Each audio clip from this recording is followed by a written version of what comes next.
শিব ঠাকুরের আপন দেশে আইন কানুন সর্বনেশে। কেউ যদি যায় পিছলে পড়ে, প্যাদা এসে পাকড়ে ধরে। কাজীর কাছে হয় বিচার, 21 টাকা দণ্ড তার। সেথায় সন্ধে 6টার আগে হাঁচতে গেলে টিকিট লাগে। হাঁচলে পরে বিন টিকিটে দম দামাদম লাগায় পিঠে। কোটাল এসে নস্যি ঝাড়ে, 21 দফা হাঁচিয়ে মারে। কারুর যদি দাঁতটি নড়ে, 4টি টাকা মাসুল ধরে। কারুর যদি গোঁপ গজায়, 100 আনা ট্যাক্সও চায়।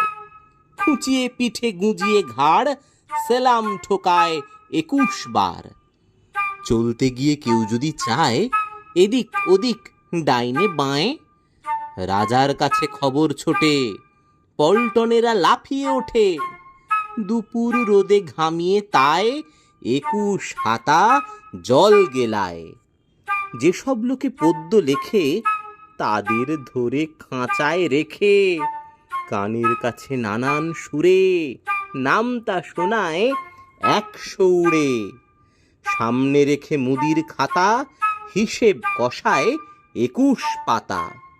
হঠাৎ সেথায় রাত দুপুরে নাক ডাকালে ঘুমের ঘোরে। অমনি তেড়ে মাথায় ঘষে, গোবর গুলে বেলের কষে।